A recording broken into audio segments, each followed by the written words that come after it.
Dave, a good win last night. Is the message to take that into Saturday as we travel to Maidenhead?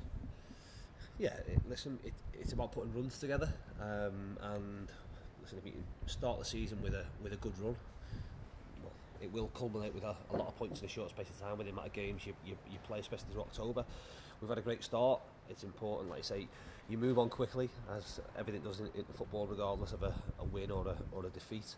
So yeah, we look to go there and reproduce what we've done, hopefully over a longer period of the game, and try and get ourselves another 3 points. When you looked at the fixtures before the season started, did you see these opening games as a chance to go on a little bit of a run and get a few wins under your belt at the start? I think if you look at them, and if I was asked of the teams we played, are they ones that on paper stand out that you're going to think are going to be right up the top of the table, you'd probably say not. But again, if you were picking or asking anyone within our division or the country really to name the top five currently, I'm not sure you'd have us, Eastleigh, Sutton, Woking in there, Kings Lynn. So I mean, we've all started well. It's very early.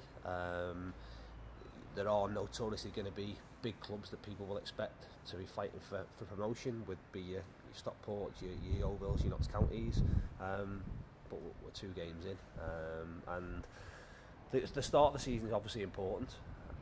We couldn't have asked for a better start in terms of what we've done. We've got to concentrate on that, and regardless of who you're playing, when you play them, there's certainly at the start of the season there's so many, I suppose, anomalies, and the fact that teams can absolutely hit the ground running. So, notoriously teams that have been put together and are different from last year. Some take a little bit longer to get into the stride, but I suppose the race is over 46 games, and we're only two games into that, so there's still a long way to go. A bit of a odd pre-season, games getting cancelled here and there, so we've a lot of the lads being thrown straight into the mix. How impressed have you been with the new lads that have come straight in and performed over these last 2 games?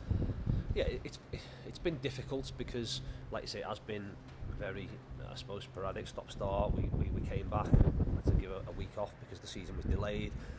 You then, just before the season was about to start, or it's thrust upon us that we might not start at all. It then changes, and again, from a player's perspective, we prepared to play last Saturday. From a club perspective, we were told, I think probably 12 hours before the game, that we'd absolutely definitely play. We've had to be, I suppose, adaptable. The players have, and the ones that have come in, it's helped because we've had a little bit of a longer pre-season, which again is always going to be. You have to manage physically the expectations and the demands, but certainly in terms of what we've been able to do with them and getting over our philosophies and what we want from them, it's helped. But players will get a lot of information. How they digest that and are able to produce that on a Saturday is going to depend in a lot of instances on how you do. They've done that really, really well. Like I say, I've no complaints. I only think we'll get better. Hopefully that'll prove to be the case. In terms of Saturday, what's the squad looking like? Bloomfield and Little both went off with injuries yesterday. What's their situation? Yeah, it's obviously early. Linz pretty much, he won't be available. Mason we're a little bit more hopeful about. But again, straight away we're stretched, just because of the numbers we had. Again, you look at we have plans for players in terms of, we don't want people just who we see further down the line, and Aaron, as an example, just not being involved in the squad, not getting games, and we see him as certainly one for us, whether it be in January, whether it be the start of next season. It was important that he went out and played games. Again, it's sod's law that you send the defender out and ultimately you pick up an injury in the next 24 hours later. But things are sent to challenge you, so we'll have to look at where we are there. Like I say, we are tight, but I expect we're going to be like that between now and the end of the season. If someone, as with Moles as a case, picks up COVID, then again all of a sudden they miss for 2 weeks. And it's not only the fact they miss for 2 weeks.